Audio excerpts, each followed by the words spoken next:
Hello students, welcome to Gyan Tripti higher education channel. BSc first year के अंदर जो मैंने चैप्टर शुरू करवाया था आपको कर्व ट्रेसिंग, उसके अंदर मैंने उसकी जो कार्टेशियन फॉर्म के ऊपर जो ट्रेसिंग थी वो कंप्लीट करवा चुकी हूँ। ठीक है, और मतलब कार्टेशियन फॉर्म के अंदर यानी एक्स और वाई के अंदर अगर आपको कर्व्स गिवन हो तो हमें उसको ट्रेस किस तरीके से करना है वो मैं सिखा चुकी थी आपको। जो रूल सात रूल थे उसके, ठीक है। पहले उसकी सिमेट्री थी, उसके बाद उसका ओरिजिन था, ओरिजिन के बाद उसकी टेंजेंट एट द ओरिजिन थी, ठीक है। फिर उसके बाद एसिम्पटोट थी, एसिम्पटोट के बाद हमारा जो उनके इंटरसेक्शन पॉइंट थे वो थे, फिर उनको ट्रेस कैसे करना है, उसके बाद इसका लास्ट रीजन था, ठीक है, यानी कहाँ से लेकर कहाँ तक ये कर्व बन रहा है। सेम यही पॉइंट्स हैं जो होंगे हमारे उसके पोलर कर्व के अंदर, ठीक है। अभी जो हम पढ़ने जा रहे हैं पोलर फॉर्म के अंदर कर्व की ट्रेसिंग कैसे की जाती है वो कर रहे हैं। तो दोनों वैसे एक तरीके तो सेम ही है, बस थोड़ा सा डिफरेंस है। अब डिफरेंस किस तरीके से होगा पोलर फॉर्म के लिए, ठीक है। पोलर फॉर्म के लिए ट्रेसिंग सीखने जा रहे हैं, ठीक है। तो आपको पता होगा कि अगर हम कार्टेशियन फॉर्म में अगर देखें तो ये हमारा एक्स एक्सिस होता है और ये वाई एक्सिस होता है कार्टेशियन फॉर्म में अगर देखें, ठीक है। और यहाँ पर एक्स वाई प्लेन के अंदर अगर कोई पॉइंट इस तरीके से पड़ा होता है तो इसके कोऑर्डिनेट अपने क्या लेते थे कि एक्स वाई इसके कोऑर्डिनेट है, मतलब यहाँ से लेकर ये जो डिस्टेंस है वो एक्स है और यहाँ से लेकर यहाँ तक जो डिस्टेंस है वो स्मॉल वाई है, ये लेते थे। ये कार्टेशियन फॉर्म होती थी हमारी। अब हम और ये हमारा इसमें इसको अपने क्या बोलते थे, ओ को हम इसका मूल बिंदु बोलते थे, ठीक है। हम ओ को क्या बोलते थे, यहाँ पर मूल बिंदु बोलते थे। अभी बात आती है कि अगर पोलर फॉर्म के अंदर बात करें तो पोलर फॉर्म के अंदर अपने क्या बोलते हैं कि इसको तो अपने क्या बोल देते हैं, पोल बोल देते हैं। पहले अगर कार्टेशियन फॉर्म में देखें तो इसको अपने ओरिजिन बोलते थे, ध्यान है, ओरिजिन मूल बिंदु बोलते थे। बट इसके अंदर इसको क्या बोल देंगे, पोल। पोल मतलब ध्रुव बोल देंगे,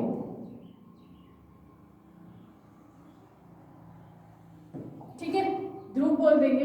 फिर ये जो पॉइंट पड़ा हुआ है, कोई भी पॉइंट पी है मान लो, ठीक, इसकी इस पोल से जो डिस्टेंस होती है उसको अपने क्या बोलते हैं कि ये क्या है, डिस्टेंस हमारी स्मॉल आर है। और इसके साथ एक्स एक्सिस के साथ जो आर एंगल बनाती है वो एंगल अपना होता है थीटा। और जब भी हम पोलर फॉर्म की बात करते हैं तो ये हमारा एक्स एक्सिस नहीं होता, इस एक्स एक्सिस को अपने क्या बोल देते हैं, ये हमारी लाइन होती है थीटा बराबर 0 डिग्री वाली, और ये हमारी लाइन होती है थीटा बराबर π/2 वाली। तो थीटा बराबर 0 वाली जो लाइन है इसको तो बोल देते हैं हम इनिशियल लाइन, इसको क्या बोल देते हैं, इनिशियल लाइन। जबकि ये जो थीटा बराबर π/2 वाली लाइन होती है इसको हम बोल देते हैं perpendicular line. Perpendicular line, initial line मतलब प्रारंभिक रेखा, परपेंडिकुलर लाइन मतलब लंबवत रेखा। तो हम क्या बोलते थे कि ये वाला जो एंगल वो थीटा बराबर 0 होता है एक्स एक्सिस वाला, वाई वाला थीटा बराबर π/2 होता है, और ये जो होता है वो होता है थीटा बराबर पाई, ठीक है। और इसको अपने इसके अंदर पोलर फॉर्म के अंदर इसको पोल बोलेंगे, ध्रुव बोलेंगे, जबकि उसके अंदर हम इसको ओरिजिन बोलते थे कार्टेशियन फॉर्म में। ये डिस्टेंस x होती थी, ये y होती थी, इसके कोऑर्डिनेट x, y होते थे कार्टेशियन फॉर्म में। तो पोलर फॉर्म के अंदर इसके कोऑर्डिनेट क्या हो सकते हैं, r, थीटा हो सकते हैं। ये बेसिक सी चीजें हमने पढ़ी हुई हैं, बस ध्यान क्या रखना है, ध्यान ये रखना है कि जो x एक्सिस है इसको अपने इस बार इनिशियल लाइन बोलेंगे, x एक्सिस नहीं बोलेंगे। x एक्सिस हम कार्टेशियन फॉर्म में बोलते हैं कि जो वक्र है कि वो x एक्सिस के परित क्या है, सममित है, ये बोलते थे, ठीक है। अब इसके अंदर अपने क्या बोल देंगे कि जो कर्व अगर इससे कोई भी कंडीशन सेटिस्फाई करता है तो अपने बोलेंगे जो कर्व है वो इनिशियल लाइन के परित सममित है, ठीक है। x एक्सिस के नहीं, इनिशियल लाइन के परित सममित है, यानी थीटा बराबर 0 के परित सममित है, ये बोल सकते हैं। इस तरीके से अगर कोई भी कंडीशन सेटिस्फाई होती है वो कंडीशन बता दें कि किस कंडीशन के अंदर ये सिमेट्रिक होती है। तो थीटा बराबर π/2 या परपेंडिकुलर लाइन के परित सममित है, ये बोलेंगे। y एक्सिस और x एक्सिस नहीं बोलेंगे, ठीक है। ये हो गई पोलर फॉर्म। अब बात है इसकी जो इसका वर्किंग प्रोसीजर है कि किस तरीके से इसको कर्व को ड्रॉ करना है। तो वर्किंग प्रोसीजर पे आता है, एक चीज और ध्यान रखना कि जब अपने ये जो इस पॉइंट, ये कोई पी पॉइंट है, इस पी की ओ से डिस्टेंस मान लो स्मॉल आर है, अगर मैं क्या करूँ धीरे धीरे स्मॉल आर को कम करती जाऊँ, ठीक है, इस डिस्टेंस को कम करती जाऊँ, यहाँ पहुंच गई डिस्टेंस, यहाँ पहुंची, यहाँ पहुंची, यहाँ पहुंची, धीरे धीरे करते करते ये पॉल पे आ जाएगी। जब आर जो है धीरे धीरे कम होकर ओ पे पहुंच जाएगी, इसका मतलब यहाँ पे आर बराबर क्या हो जाएगा, 0 हो जाएगा। जब धीरे धीरे आर कम होते होते बिंदु ओ पर पहुंचेगी जीरो हो जाएगी। तो इस केस के अंदर अपने क्या बोल देंगे कि जो कर्व है हमारा वो पोल से गुजरता है। ये केस होता है पोल से गुजरने का। अब जैसे उसके अंदर अपने क्या करते थे, उसके अंदर अपने करते थे कि जब हमारा जो कर्व है मूल बिंदु से कब गुजरता है, यही होता था केस कि वो मूल बिंदु से कब गुजरता है। तो अपने क्या करते थे कि x को 0 पुट करते थे, अगर y 0 आता है तब तो मूल बिंदु से गुजरता है, वरना नहीं। जबकि इसके अंदर कैसे पोल से गुजरना हो हमें किसी कर्व को, तो कोई कर्व मूल बिंदु से पोल से कब गुजरता है, जब r क्या हो जाए, 0 हो जाए। ठीक है, ये जो r डिस्टेंस है ये 0 हो जाए। तो हमें जब पोल से गुजरना होगा तो हम r को 0 रखेंगे।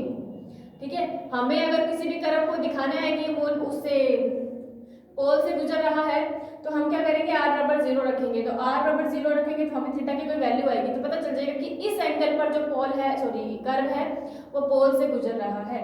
ठीक है, जब r धीरे धीरे कम हो जाएगी, यहाँ पहुंच जाएगी, इसका मतलब r0 इसका मतलब जो कर्व है वो पोल से गुजर रहा है। ठीक है, ये बेसिक सी चीजें थी, मैंने आपको बता दी, क्लियर कर दिया। कार्टेशियन फॉर्म और पोलर फॉर्म के रिलेशन ही समझ लो, इसको इनिशियल इसके परपेंडिकुलर लाइन बोलते हैं। अब आ जाओ इसके वर्किंग प्रोसीजर पर।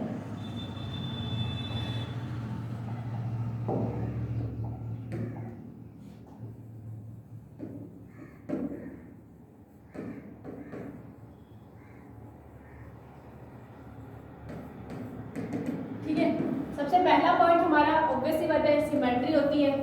कार्टेशियन फॉर्म के अंदर भी सिमेट्री थी।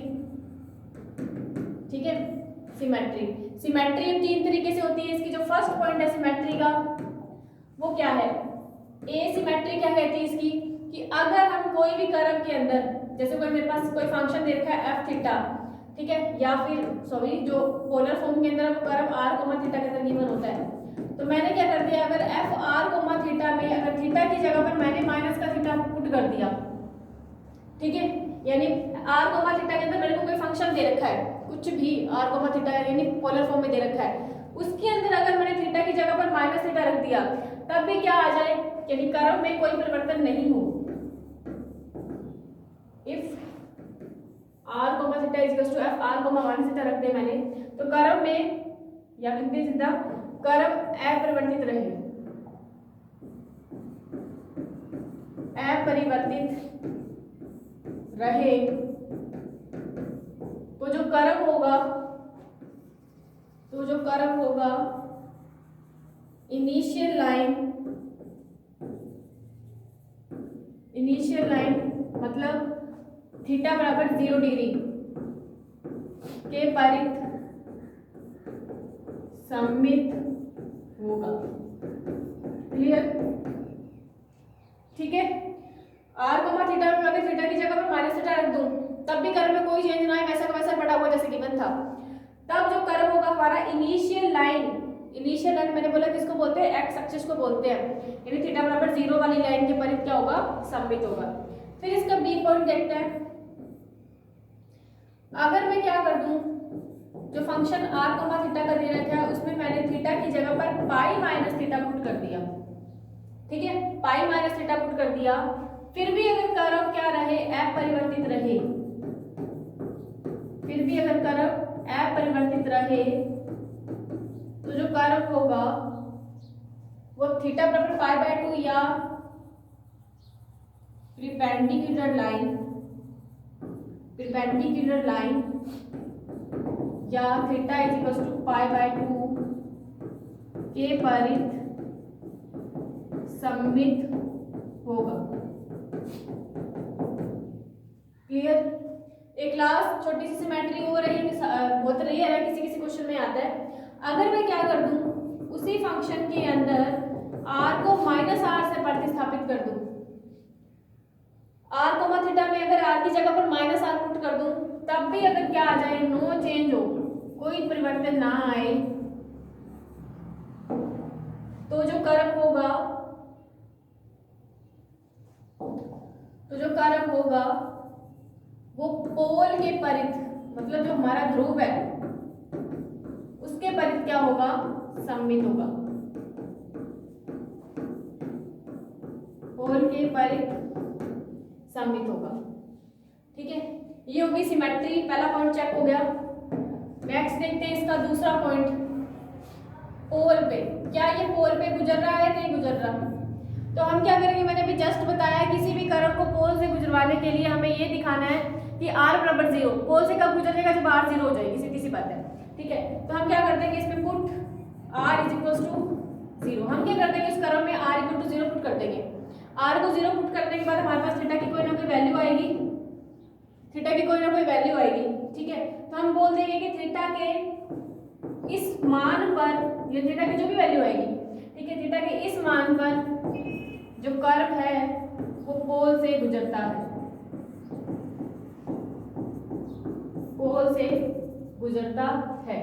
ठीक है, अगर एक चीज और लिख देती हूँ मैं यहाँ पर, अगर थीटा की प्रॉपर वैल्यू ना आए, मतलब थीटा की प्रॉपर वैल्यू ऐसा एंगल आ जाए जिसमें थीटा की कोई वैल्यू होती ही नहीं है, बाई चांस ऐसा एंगल आ जैसे फिक्स वैल्यू कौन सी होती है, 0, 30, 45, 90, 60, इस तरीके से होती है। अगर इनके अलावा कोई फिक्स वैल्यू नहीं आए तो हम लिख देंगे अगर थीटा की फिक्स वैल्यू नहीं आए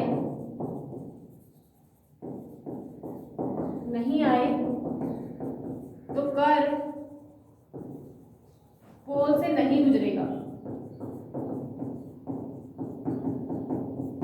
ठीक है, तब वो पोल से नहीं गुजरेगा। तो अब बात आती है थर्ड पॉइंट हमारा, टेंजेंट एट द पोल, स्पर्श रेखा, टेंजेंट एट दी पोल। स्पर्श रेखा का मतलब है कि इसमें कुछ भी निकालने की जरूरत थी, जैसे कार्टेशियन में हमने निकालते थे वैसा कुछ भी नहीं करना है। यहाँ पे तो थीटा की वैल्यू आएगी ना पोल के अंदर, जो थीटा की वैल्यू आएगी वही हमारी क्या होती है, टेंजेंट। यहाँ पे ये value of theta in pole is the tangent of the curve. ठीक है, थीटा की जो वैल्यू आएगी पोल के अंदर वही हमारी टेंजेंट होगी।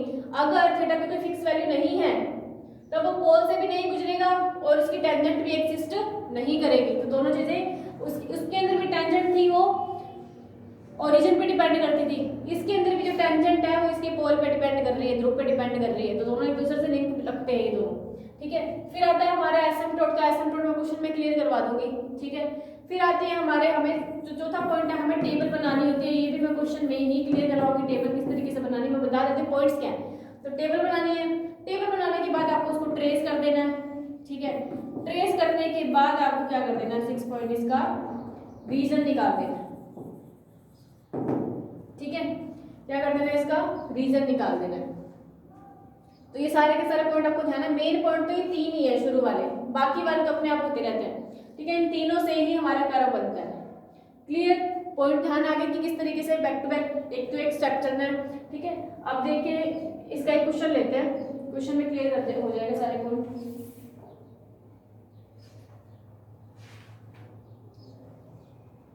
एग्जाम्पल है, क्वेश्चन है, ट्रेस द फॉलोइंग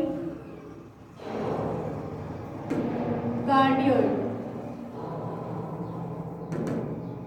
हमें क्या दे रखे, कार्डियोइड दे रखा है। कार्डियोइड मैंने कार्टेशियन के अंदर भी बताया था आपको, सॉरी जो मैंने इंटीग्रल वाली बुक करवाई थी आपको, इंटीग्रल वाली। ठीक है, उसके अंदर मैंने कार्डियोइड के बारे में आपको बताया था कि बनता है, इसकी शेप ध्यान रखना, हरदयाब बोलते हैं इसको हिंदी में, बट इसके अंदर अपन इसको बनाना सीखेंगे कि किस तरीके से बनता है।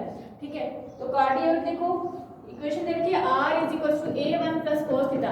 कार्डियोइड दो तरीके से होते हैं, एक तो ये r is equal to a1 plus cos theta, एक 1 माइनस cos थीटा होता है। ठीक है, हमें दे रखा है 1 प्लस cos थीटा को हमें ट्रेस करना है।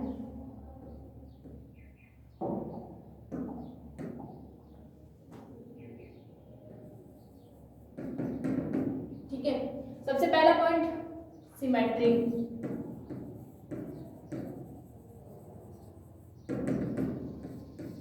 ठीक है, सिमेट्री, सिमेट्री के लिए हम क्या करते हैं, दोनों तरीके से चेक करके देख लेते हैं। सबसे पहले हम क्या कर देते हैं, ए पॉइंट है हमारा जो क्या था, f r comma theta is equal to f r comma minus theta रखना है हमें। तो इसके अंदर अगर मैं क्या कर दूं, r is equal to a1 plus cos theta की जगह पर अगर माइनस थीटा, कोई फर्क थोड़ी पड़ना है, कोस माइनस थीटा जो है हमारा कोस थीटा ही होता है।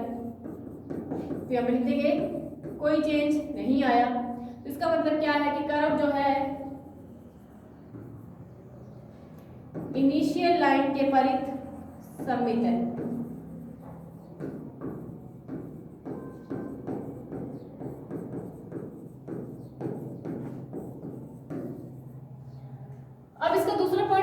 देख लो कि अब थीटा की जगह पर पाई माइनस थीटा पुट करके देखो, तो थीटा की जगह पर अगर मैं पाई माइनस थीटा पुट कर देती हूँ तो माइनस बाहर आ जाता है, तो 1 माइनस कोस थीटा बन जाता है, जो कि सेटिस्फाइड नहीं है, उसकी फॉर्म चेंज हो गई।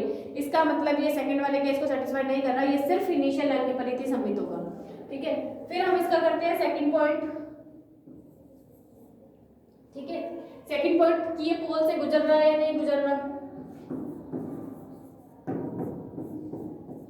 सेकंड पॉइंट है इसका पोल। तो पोल के अंदर मैंने आपको बताया था क्या करते हैं, इसमें r को 0 पुट कर दिया करो।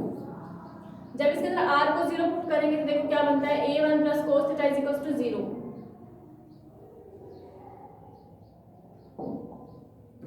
a1 plus cos theta is equals to 0।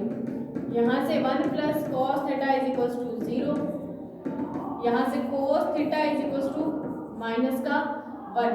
ठीक है, अब कोस थीटा माइनस 1 किस पे होता है, पाई पे होता है, तो थीटा की वैल्यू कितनी आ गई, पाई आ गई। तो वो बोला थीटा बराबर पाई के ऊपर जो कर्व है वो पोल से गुजरता है, यानी इस एंगल के ऊपर जो कर्व है वो पोल से गुजरता है। फिर इसका चलते हैं हम थर्ड पॉइंट, इसकी टेंजेंट पे। टेंजेंट 80 पोल, तो मैंने आपको क्या बताया, जो भी एंगल ऊपर निकला हुआ होता है वही एंगल हमारी टेंजेंट होती है। तो थीटा बराबर पाई जो होगी वो ही हमारी क्या होगी, टेंजेंट होगी। ठीक है, थीटा बराबर पाई इज द टेंजेंट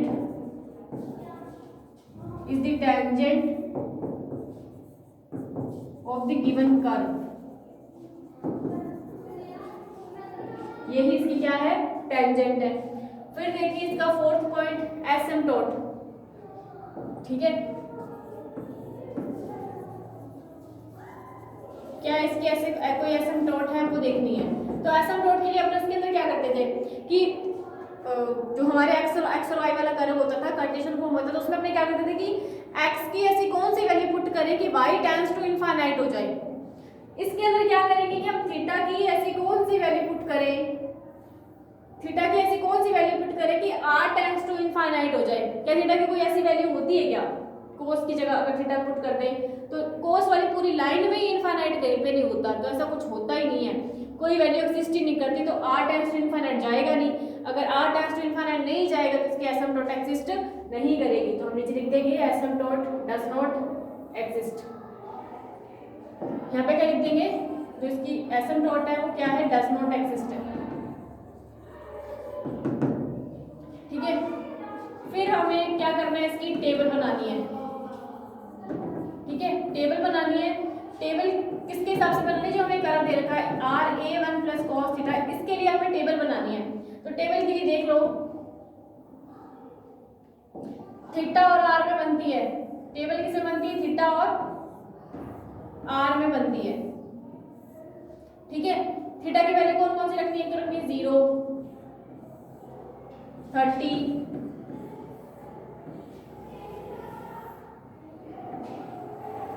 ठीक है, फिर रखनी है 45, फिर रखनी है 60, फिर रखनी है 90, फिर रखनी है हमें 120, फिर रखनी है 135, फिर रखनी है 150 एंड वन लास्ट में रखनी है 180। ठीक है, समझे, हमें इन सारी की सारी वैल्यूज निकालनी है।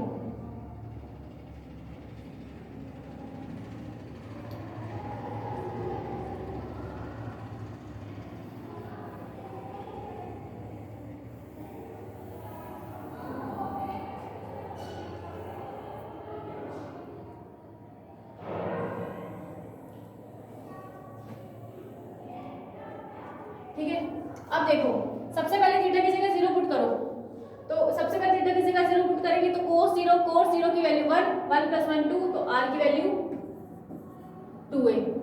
30, cos 30 की वैल्यू देखो कितनी होती है, √3/2, तो a 1 + √3/2। ठीक है, 45, cos 45 की वैल्यू 1/√2, तो a 1 + 1/√2। 60, cos 60 की वैल्यू कितनी होती है, देखो cos 60 की होती है 1/2, तो ये हो जाएगा 1/2 + 1 3/2 a। ठीक है, 3a/2। नेक्स्ट cos 90 की वैल्यू 0, तो ये a हो जाएगा।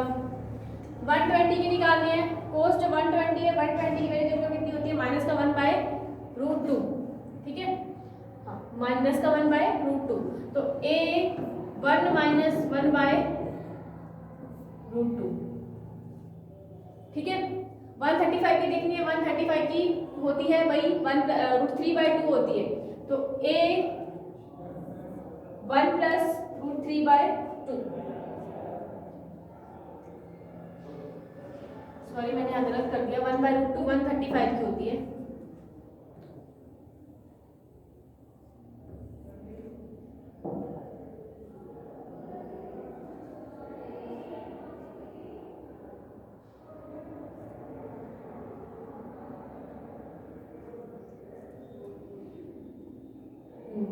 इसकी -1/2 होती है।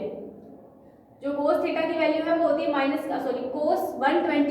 cos 120 की वैल्यू होती है -1/2, और उसकी -1/2 होगी, यानी cos 30 बनता है -1/2, तो 1 - 1/2 प्लस का 1/2 और प्लस का 1/2, तो a/2 हो जाएगी। अब ठीक है, ठीक है। और अब 135 की जो वैल्यू वो होती है -1/√2, ठीक है, हाँ cos 45, तो 1/√2 माइनस का, तो a 1 - 1/√2।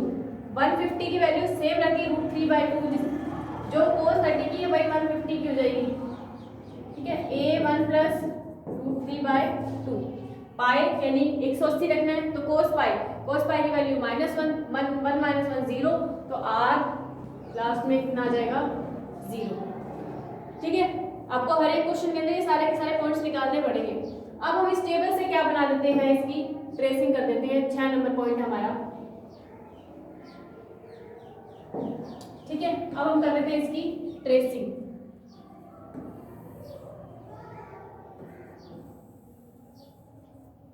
ठीक है, आपको पता है ये वाली लाइन जो होती है वो θ = 0 की होती है, ये वाली जो लाइन होती है θ = π/2 की होती है, ये वाली जो लाइन होती है वो θ = π, ये इनिशियल लाइन, ये परपेंडिकुलर लाइन, ठीक है। ये हमारा पोल 0 डिग्री, ठीक है, ये हमारा पोल 0 हो गया। अब यहाँ पे बात करते हैं cos θ = 0 से बनाना शुरू करते हैं। θ = 0 डिग्री वाली लाइन कौन है, ये वाली लाइन है। इस लाइन के ऊपर r की वैल्यू कितनी है 2a, तो मान लो ये आपका a है, ये मान लो क्या है 2a है, तो एक पॉइंट तो यहाँ मिल गया, θ = 0 पे r = 2a मिल गया। नेक्स्ट θ = 30, θ = 30 कहाँ हो सकता है, सोचो, ये आपकी θ = 30 वाली लाइन है जो इनिशियल लाइन से 30 डिग्री का एंगल बना रही है, समझ रहे हो। ये लाइन जो थीटा से कितने का एंगल बना रही है 30 का, तो इस लाइन के ऊपर 30 डिग्री वाली लाइन के ऊपर r की वैल्यू कितनी है, ये डिस्टेंस r लेनी है। अब इसके ऊपर पॉइंट क्या लेंगे, a 1 + √3/2, √3 की वैल्यु 1.7, ठीक है, तो 2 प्लस यानी 2.7 कर लेंगे, ठीक है, 2.7 अपॉन में 2, तो 2.7 अपॉन में 2 करेंगे तो 1 पॉइंट समथिंग आता है, 1 पॉइंट समथिंग a, तो 1 पॉइंट समथिंग a जो है वो 2a से तो कम है, समझ में आ रहा है ना। देखो इसको जब सॉल्व करो 1 + √3/2 है, तो ये कितना 1 + √3/2 है। अब √3 की जगह पर मैं क्या रख सकती हूँ, 1.7 रख सकती हूँ, बाय 2 और बाहर a। इसको सॉल्व करोगे तो 2 एलसीएम लेने के बाद ये 2.7/2, 2.7 को 2 से डिवाइड करोगे तो ये 1 पॉइंट कुछ आएगा, यानी 1 पॉइंट कुछ a आ गया, यानी 1 पॉइंट कुछ आया है, तो जो 2 से तो कम है ना, 2 से कम है, इसका मतलब जो कारक होगा वो यहाँ पर 2a के बराबर नहीं होगा, इससे थोड़ा कम हो जाएगा लाइन में, समझ रहे हो, 2a से थोड़ा कम हो जाएगा। तो ये जो पहले ये r डिस्टेंस 2a थी θ = 0 पर, अब r डिस्टेंस θ = 30 के ऊपर जो होगी वो 2a से कम लेनी है, तो 2a से कम लेनी है, मतलब 2a तो यहाँ पर होगा मान लो, तो 2a से कम लेनी है, मान लो मैंने ले ली है डिस्टेंस यहाँ पर थोड़ी सी कम करिए 1 पॉइंट समथिंग से, ये ले ली, ये 2a वाला पॉइंट था, ये 1 + √3/2 वाला पॉइंट है। नेक्स्ट 45 डिग्री वाली लाइन लेनी है, 45 वाली डिग्री वाली लाइन जो होगी वो 30 से थोड़ी सी ज्यादा होगी, ये मान लो मेरे पास 45 डिग्री वाली लाइन है, ये वाली जो लाइन है वो 45 डिग्री वाली लाइन है, ठीक है। लिखना चाहो तो आप लिख भी सकते हो अगर प्रॉब्लम हो रही हो तो। ये 30 वाली लाइन है, ये 45 डिग्री वाली लाइन है। 45 डिग्री वाली लाइन पे 1/√2 है। अब आपको पता है कि 1/√2 √2 की वैल्यू 1.4 करके होती है। क्या होती है? 1.4 होती है। तो a 1 + 1/1.4 एलसीएम ले लोगे 1.4 + 1 कितना हो जाएगा? 2.4। 2.4/1.4 कितना हो जाएगा?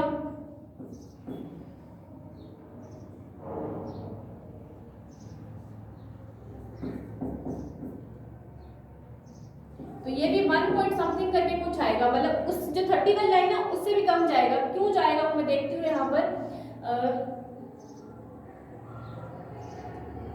1.7 करके जाएगा और इसकी वैल्यू मेरे पास आ रही थी शायद करके 2.7।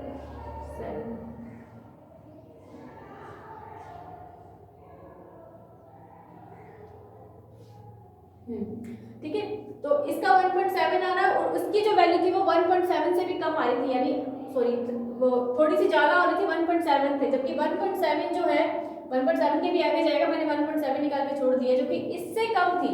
अब ये वाली जो 1.7 आई है वो उससे कम आई है पहले वाले से, तो इसका जो एंगल बनेगा वो उससे भी कम बनेगा, मतलब यहाँ बनेगा। इसे थोड़ा कम कर दो, ये कर दिया मैंने, यहाँ पर कम करते जाना है ना, कम हो रही है वैल्यू जैसे जैसे आगे बढ़ते जा रहे हैं। अब आ जाती है 60 की, तो 60 वाली लाइन देखो ये होगी यहाँ पर, ये मेरी कौन सी है? 60 वाली लाइन मान लो। 60 के ऊपर 3a/2 है, तो 3a/2 देखो कितना हो जाएगा? 1.5। अब यहाँ पर 1.7 आई थी, देखो इस पॉइंट के ऊपर कितनी आई थी? 1.7 आई थी, इसके ऊपर 1.7 आई थी। अब ये कितनी आई है? 60 पर 1.5 आई है, यानी 1.7 से भी कम आई है। तो थोड़ा सा कम कर दूं, पॉइंटों में कम करना है, थोड़ा सा कम कर दिया मैंने, ये इससे कम कर दिया, अंदर अंदर ले आई इसको। ठीक है, तो 1.7 थी, 1.5 हो गया। अब 90 पे a करना है। अब देखो ये वाला मान लो ये मेरा पास a पॉइंट है और ये 2a है, सेम डिस्टेंस पे लिए देखो मैंने। ठीक है, तो ये मेरा a पॉइंट है, तो 90 पे कितना है? a है, तो a पे लेके जाना है, तो करने की जरूरत नहीं है, सीधे पॉइंट पड़ा हुआ है, ये a पॉइंट है। ठीक है, 120 की बात करते हैं। अब ये 90 की वैल्यू, ये 90 थी, 120 लेके जानी, तो 120 कहीं यहीं पे होगा। ठीक है, समझ लो, इस तरीके से लाइन होगी कोई 120 वाली। लिखना चाहो तो आप लिख ही लो, ये वाली जो इधर से जो लाइन जाएगी ना इस तरीके से, ये 120 की लाइन है। 120 में कितना है? a/2 है, तो ये पूरा a है, तो इसका हाफ कहीं पे, मतलब यहाँ पे ले लूँ मैं,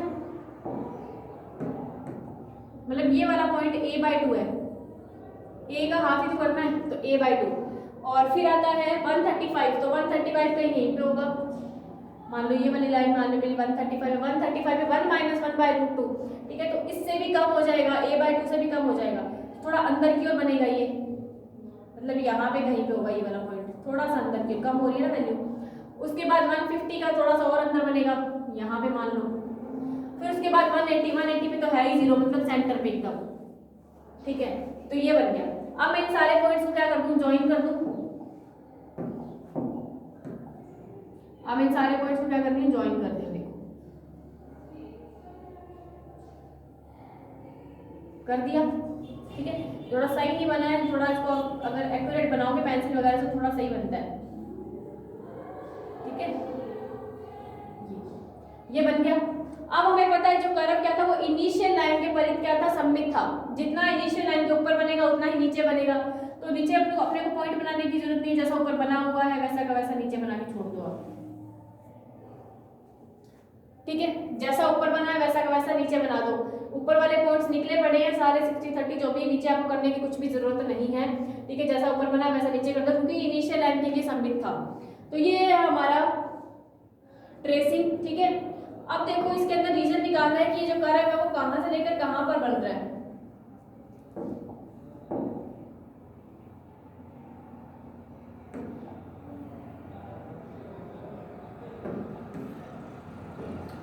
अब इसका 7वां पॉइंट जो क्या था, इसका रीजन तो साफ दिखाई दे रहा है, कहां से लेकर कहां तक? 0 से 2a के पीछे बन रहा है। देखो 0 से 2a के पीछे बन रहा है, यहाँ से बनना शुरू हुआ है, 0 से जो बनना शुरू हुआ है 2a पे खत्म।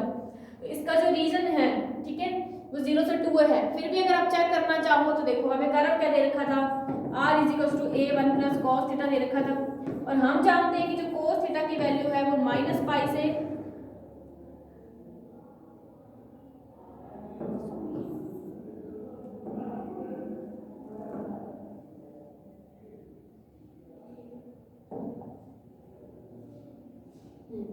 cos थीटा की वैल्यू जो -1 से 1 के बीच में होती है। ठीक है, अगर cos थीटा की वैल्यू -1 से 1 के बीच में है तो यहाँ से r की वैल्यू कितनी हो जाएगी, पहले -1 रखेंगे यहाँ पर तो 0, और फिर रखेंगे 1। ठीक है, तो ये कितना हो जाएगा, 2a हो जाएगा। तो ये तो हमें पता है, इसके हिसाब से हमने निकाला 0 से 2a के बीच में। इसका मतलब जो कर्व है वो भी तो 0 से 2a के बीच में ही जा रहा है। देखो 0 से 2a के बीच में जा रहा है, तो ऐसे प्रूफ भी हो गया कि जो कर्व है इसका रीजन क्या है, 0 से 2a के बीच में है। तो ये है हमारा इसका रीजन, ये होगी ट्रेसिंग। ठीक है, बहुत ईजी है, बस आपको एंगल्स की टेबल बनाने की जरूरत नहीं है, सॉरी ये टेबल बनाने की जरूरत है। टेबल बना लोगे तो ये बहुत इजीली बनता है। सिमेट्री पता होनी चाहिए। एक चीज और भूल गई मैं इसके अंदर, हमने टेंजेंट बनाई थी इसकी, टेंजेंट मैंने तो थीटा बराबर पाई, इसकी क्या होती है, टेंजेंट होती है। तो देखो ऑलरेडी बन चुकी है, कैसे, देखो थीटा बराबर पाई वाली लाइन कौन सी है, ये है। वो बोला जो कर्व है वो इस लाइन को टच करेगा, थीटा बराबर पाई को। तो यहाँ से जो ये कर्व है देखो इस तरीके से गुजरता हुआ हल्का सा ना इसको टच करेगा, इसको टच करके ही ये पोल पे जाएगा, समझ रहे हो। ये देखो हल्का सा इसने यहाँ पे टच कर रखा है, थीटा बराबर पाई वाली लाइन को इस कर्व ने टच कर रखा है। तो इसकी जो थीटा बराबर पाई है वो इस कर्व की टेंजेंट भी है, और उसके हिसाब से यहाँ पे लिख देती हूँ मैं, इसकी क्या है, टेंजेंट है कर्व की। ठीक है, क्लियर है। तो इस तरीके से क्वेश्चन करने हैं पोलर फॉर्म के अंदर, कोई प्रॉब्लम नहीं है, सिंपल से क्वेश्चन है, r और थीटा के अंदर वो निकालना है सिर्फ। ठीक है,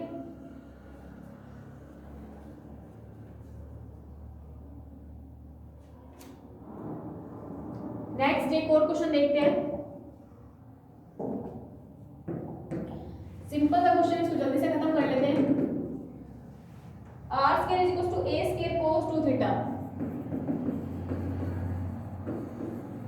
ठीक है, अब इसका सॉल्यूशन के अंदर सबसे पहले इसकी सिमेट्री चेक करनी है। नंबर 1 पॉइंट क्या है, इसकी सिमेट्री चेक करनी है। सिमेट्री के लिए हम क्या कर देंगे, FR, थीटा = FR, -थीटा। इसमें हम पुट करेंगे तो कोई चेंज नहीं आएगा, cos थीटा में तो कोई नो चेंज है।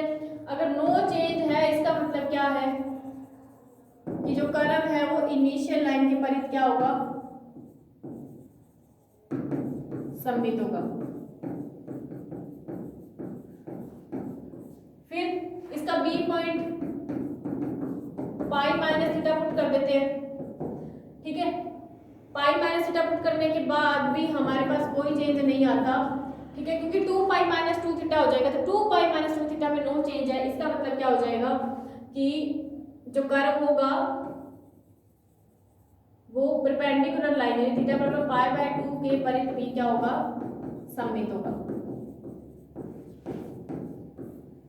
ठीक है, फिर इसका सेकंड पॉइंट पोल, क्या ये पोल से गुजर रहा है, तो पोल से गुजरने के लिए हम पुट r = 0 करते हैं। अब इसमें r = 0 पुट करो तो a² cos 2 थीटा बराबर 0, a² cos 2 थीटा = 0, यहाँ से cos 2 थीटा = 0। तो cos 2 थीटा को 0 की वैल्यू किस पे होती है, पाई/2 पे होती है। तो 2 थीटा = पाई/2 हो जाएगा। थीटा की वैल्यू कितनी आ जाएगी, पाई/4 हो जाएगी। तो थीटा बराबर पाई/4 के ऊपर क्या है, जो वो पोल से गुजरता है। फिर आती है इसकी टेंजेंट,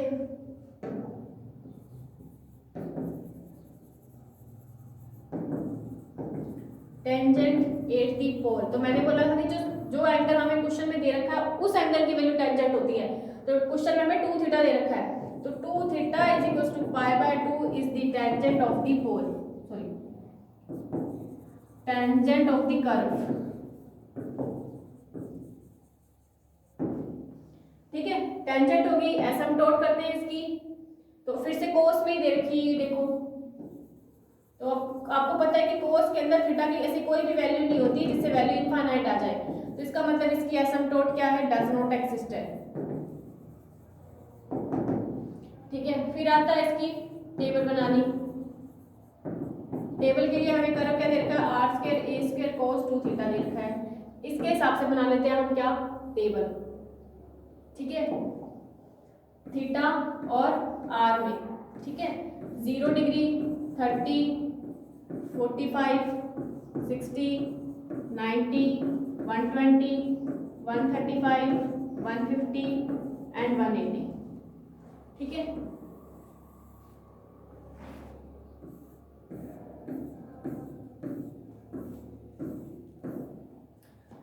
अब देखो थीटा 0 रखते हो, तो cos 0 की वैल्यू कितनी आती है आपके पास 1, ठीक है। तो r square is equal to क्या हो जाएगा, ए स्क्वायर, यानी r is equal to plus minus a आ जाएगा आपके पास, ठीक है। तो प्लस का ए तो इसके लिए हो जाएगा और माइनस का ए आपका कितना चला जाएगा, 180 में चला जाएगा। ये थोड़ा ध्यान रखना, इससे दो वैल्यूज निकलती हैं, एक इसकी हो जाएगी, माइनस ए उसकी हो जाएगी। फिर रखते हैं cos 30, देखो कितना हो जाएगा,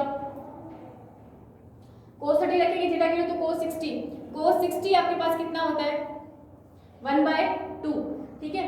तो यानी a स्क्वायर बाय 2 करोगे तो r is equal to plus minus a upon में √2, ठीक है। तो ये हो गया प्लस का a अपॉन में √2 और माइनस का a अपॉन में √2 जाएगा इधर 150 वाले में, यानी माइनस का a अपॉन में √2 को ले जाओ इधर। फिर 45, तो cos 45 में cos 90, ठीक है। cos 90 की वैल्यू देख लो कितनी हो जाएगी, 0 हो जाएगी, ठीक है। तो यहाँ भी 0 और यहाँ भी 0, बीच वाली वैल्यू से हमें कोई मतलब नहीं है, ठीक है। अब इसका ड्रॉ कर देते हैं, ट्रेसिंग कर देते हैं इसकी। ये थीटा बराबर 0, थीटा बराबर π/2, ठीक है। ये हमारा पोल है। थीटा बराबर 0 पे कितनी है वैल्यू a, तो ये मान लेते हैं हमारा ये a है, ठीक है। और ये नीचे माइनस का a, यहाँ भी माइनस का a और ये प्लस का a, ठीक है। अब थीटा बराबर 0 पे वैल्यू a आई है, इसका मतलब एक पॉइंट तो ये रहा। 30 में कितनी आई है, a/√2, मतलब इसका हाफ, मतलब यहाँ पे, यानी ये 30 वाली लाइन है हमारी, इसके ऊपर इसका हाफ, मतलब यहाँ पे आई है लाइन। फिर cos 45 की वैल्यू कितनी आई है 0, यानी 45 पे डायरेक्ट किस पे चले जाओ, 0 पे आ जाओ, नीचे चली जाएगी यहाँ पर सीधा ही, ठीक है। फिर 135 पे फिर से 0, मतलब यहीं से बनाना शुरू कर देंगे, ठीक है। 155 माइनस का a/√2, मतलब कहीं पे यहीं पे आएगा। फिर माइनस का a मतलब इस तरीके से, फिर माइनस का a यहाँ पर। तो ये देखो इस तरीके से घूमेगा ये कर्व, ये ऐसे, और इसको थोड़ा ऊपर बना लो पॉइंट को, माइनस का a/√2 है ना, थोड़ा सा ऊपर बनेगा, क्योंकि ये हमारी ये वाली जो लाइन है वो कौन सी है, 150 वाली लाइन है। तो ये वाला जो पॉइंट होगा यहाँ बनेगा इस तरीके से, तो इसको बना दो आप ये, ठीक है। अब आपको पता है कि जितना कर्व ऊपर बनेगा उतना नीचे भी बनेगा, तो इस तरीके से इसको घुमा दो इस तरीके से। और आपकी टेंजेंट क्या थी, π/4 इसकी टेंजेंट थी, ठीक है। तो π/4 इसकी टेंजेंट, मतलब π/4 वाली लाइन इस तरीके से बनती है, ये π/4 वाली लाइन है, ठीक है।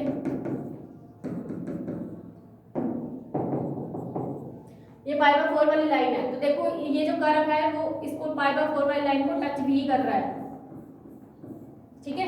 π/4 वाली लाइन को क्या कर रहा है, टच भी कर रहा है। तो ये इसको टच भी कर रहा है, ये इसकी स्पर्श रेखा है, तो जितना जैसा इधर बना वैसा उधर भी बना है, यानी π/2 के लिए सिमेट्री आ गई, जैसा ऊपर बना है वैसा नीचे भी बना है, इसका मतलब थीटा बराबर 0 के लिए भी सिमेट्री आ गई। अब ये बोल रहा है कि ये इसका रीजन क्या है, तो -a से a के बीच में बन रहा है, देखो -a से a के बीच में बन रहा है, तो क्या लिख देंगे, -a से a के बीच में इसका क्या है, 6 पॉइंट रीजन है, ठीक है, -a से a के बीच में। तो π/4 वाली लाइन में ड्रॉ कर दी, जो कि इसकी टेंजेंट भी है, ये हो गई हमारे सारे के सारे पॉइंट्स। तो इस तरीके से ड्रॉ करते हैं पोलर फॉर्म के अंदर कर्व्स को। अब इसका शायद एक आधा क्वेश्चन और रह गया, हम नेक्स्ट लेक्चर में डिस्कस करने वाले हैं, वरना आप कोई प्रॉब्लम हो तो आप कमेंट बॉक्स में मुझसे पूछ सकते हो। बाकी करते हैं हम नेक्स्ट लेक्चर के अंदर। Thanks for watching.